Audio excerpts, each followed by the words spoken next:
Hello, Baggies fans, and welcome to the Baggies podcast YouTube channel. Today, as you can see by the jazzily designed thumbnail and title, I'm going to be analysing Mbaye Diagne's first 4 games at West Bromwich Albion. But before we start this video, before we even just go into the intro and start talking about everything that we would normally, please subscribe. Just go and subscribe. I'd really appreciate it if you dropped a little subscribe on the Baggies Podcast YouTube channel. Trying to reach 1,000 subscribers at some point. That's my end goal. So hopefully you guys can help me get there.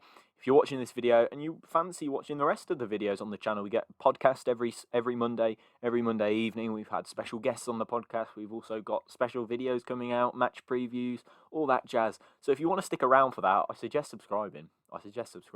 Yeah, it's probably a good idea. But yes, we're going to be analysing Mbaye Diagne's first 4 games at West Bromwich Albion. I was going to do it after the first game, but then I thought he's played 45 minutes. It's just there's going to be no data available for him. However, there is data available now. There's four games worth of data, in fact. So hopefully, I can provide a decent analysis of what Mbaye Diagne has been bringing. If he hasn't passed your eye test and hasn't passed anybody else's eye test, and people that aren't sure what to make of him, this video is certainly going to help you. I'm going to give you all the stats and facts that you need to make your mind up about Diagne so far. Obviously, he's got more to come. Plenty of games where he could really change your opinion.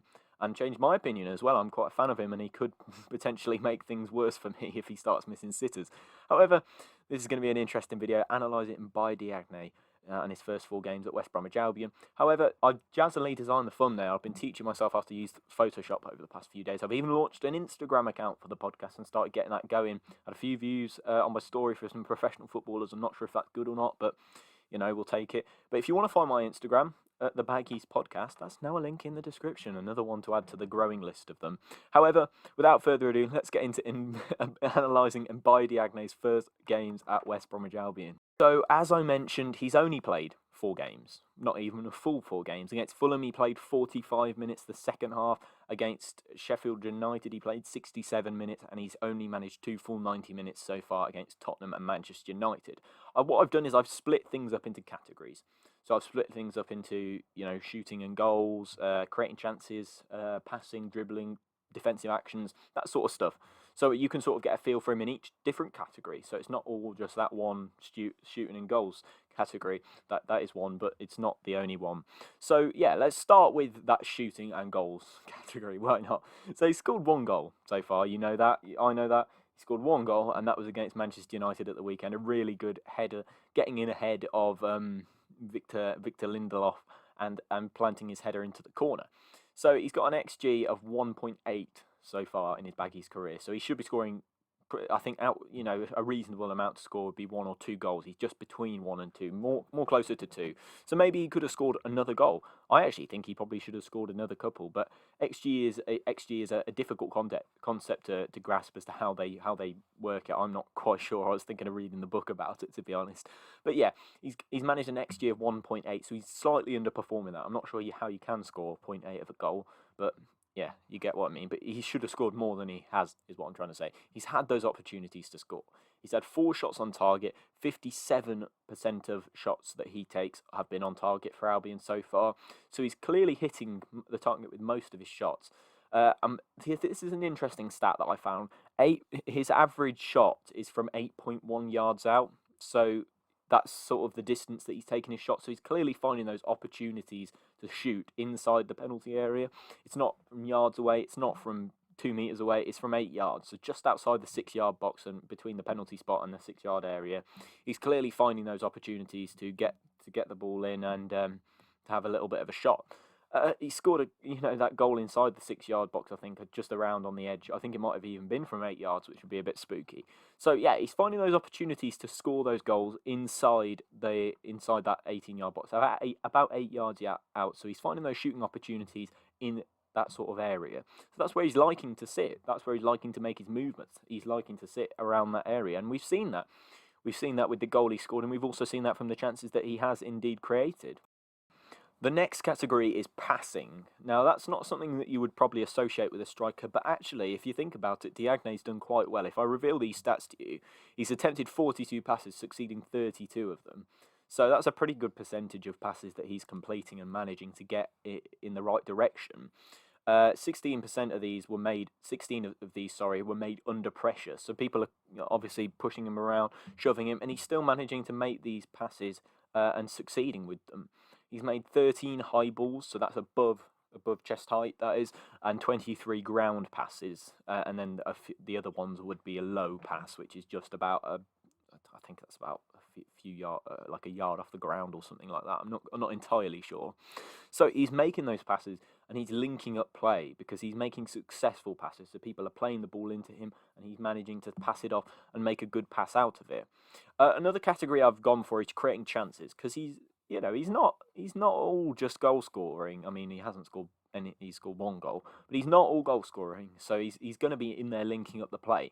So he's made 6 shot creating actions, which is 1.85 shot creating actions per 90. So a shot creating action is essentially an action that creates a shot. I'm not sure, a pass, a tackle that's led to somebody taking a shot, or even for himself, a dribble that's dribbled around somebody and managed to get a shot off. I don't think he's done many of them, but yeah. So 6 shot creating actions, 2 goal creating actions, so 0.62 per 90 of those. So 2 goal creating actions. So he's picking that ball up and finding a goal.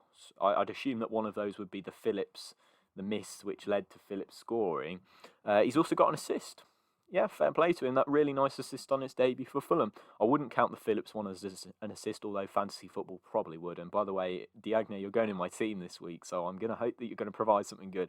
But he is providing a good creative force. He's spearheading those attacks, and he's starting to link up play between attackers. Trying to sort of find that balance between being just a classic brute striker and being somebody who's actually got a bit of technical brilliance about him. So Diagne is starting to link that play. It's starting to blend well with his teammates, and you can see that as the games goes on, because you can see the link-up play start to increase in each and every game, and you can see that he's starting to get on the same wavelength really as his teammates. In terms of defensive actions, he's also doing reasonably well. I mean, this is where the eye test doesn't necessarily work. This is where you really need to look and get into those nitty gritty of the facts really. He's made 24 pressures, 7 of those being successful. So 24 in 4 games is 6 per game. So that's not actually that bad. Now through my eye test, I thought, wow, lazy player. Doesn't look like he's doing much pressuring of the ball. When actually, if you look at the stats, he is making those pressures. He is charging at defenders and trying to win the ball back, or charging at midfielders and trying to get the ball back. So he is actually doing that, really. It's just interesting to see the fact that he's actually, he's actually making those pressures. I didn't think that he was, but yeah. So he's obviously making those pressures, and he's obviously finding a bit of room to run at defenders and try and get the ball off them. So that's where the eye test doesn't necessarily work. You may think, you might have just taken one look at him and thought, good player or bad player. Whereas I've had to, whilst researching for this video, I've found that he's actually making pressures. He's not just running the width of that 18-yard box. He's actually getting out wide. You look at the sort. I couldn't save a heat map, but I did find a heat map. Showed that he's actually getting in that. He's sort of making this sort of shape around the 18-yard box, but like down the sides of it as well. So he's obviously starting to find a bit more work ethic, and the pressures are showing that he is actually working quite hard. He's made 3 tackles, one. So tackles in terms of that, not great, but pressures he's certainly making a bit of a difference in terms of that. Let's move to dribbling, because that's a stat that maybe a striker might need. Not perhaps in the way of Mbaye Diagne, but 37 carries, 89 yards carrying the ball. So he's making those, he's picking up the ball and he's running with it. Fair play to him. He's finding that confidence to take the ball on. 26 yards of those were progressive as well. So he's obviously getting forward. He's making the movements to go forward. 50 times in 4 games, he's had a ball played to him. So 50 times in 4 games is pretty lethal stat, to be honest. He's obviously, that's 12.5 times per game, is it? I'm terrible at maths. 12.5 times per game. That's pretty decent, to be fair, for him. He's obviously starting to find those chances, find those opportunities to spearhead and focus that attack, which is really good for him, because he's obviously finding that common ground with his teammates in order to get goals and in order to spearhead the attack and link up with his teammates. If people are passing him the ball constantly, he's clearly trusted by his teammates and he's clearly working well with them. to be keep constantly passing the ball. If your teammates don't trust you, they won't pass you the ball. So if they're passing in the ball constantly, it's a good thing to see. And Diagne is obviously proving that he can be trusted with possession. In terms of aerial duels, is another stat. It's not really a category that I went into much, but I think he's won 11 aerial duels compared to 23 lost. So he's losing aerial duels. He's won about a third of those aerial duels, but he's doing all right up there. I don't think he's necessarily the tallest striker, is he? I think you find bigger strikers, but he's certainly competing with centre back, certainly managing to hold them off as well. So the analysis of that, the information that I've just given you, is really quite comprehensive. So he's finding those spaces inside that sort of 18-yard box to find shooting opportunities. However, he's also coming forward and making those pressures to win the ball. And then when he's getting the ball, he's learning how to pass it to his teammates and create scoring opportunities, because he's creating shot actions per 90, a good amount of them. I think that's actually one of the highest since I think that's actually one of the highest in the West Brom team since Mbaye Diagne joined. So clearly that missing link that we've had. I really do hope that we can try and keep him for the Championship, because although I find it unlikely that he's actually going to come to us in the Championship, I think he's going to score goals. And I can see him bagging a couple. That's why he's going in my fantasy football team over the next 4 weeks, because I can see him scoring a few goals. And I really hope he does, and I hope he does well, because I think clearly he's working hard. Clearly he's working hard to improve his game. The coaching staff are clearly working with him in order to find him a reasonable way of playing and linking up with his teammates. So that's really good to see.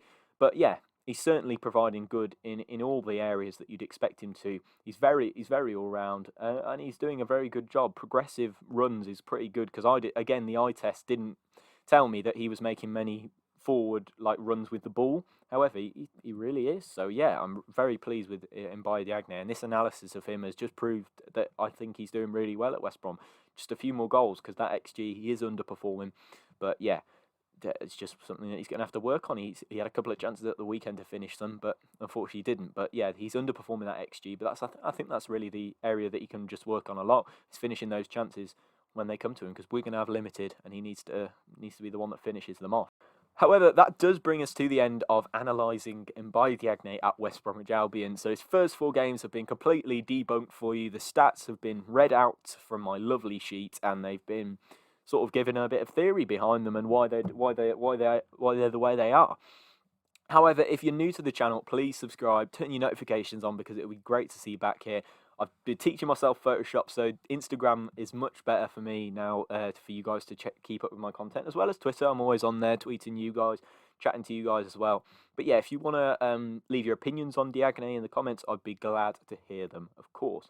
But thank you very much for watching. Leave a like if you're new, or if you're not new, leave a like. Just do a like, and comment your thoughts on Diagne. I'd love to hear them. Or follow me on Instagram and Twitter, or listen to the podcast. Do whatever you can to help support the channel. But yeah, it's been very nice having you. Even watch this video 10 times. Get me a lot of watch hours and whatnot. But thank you very much for watching, and I'll see you in the next video. It's been a pleasure having you. Goodbye.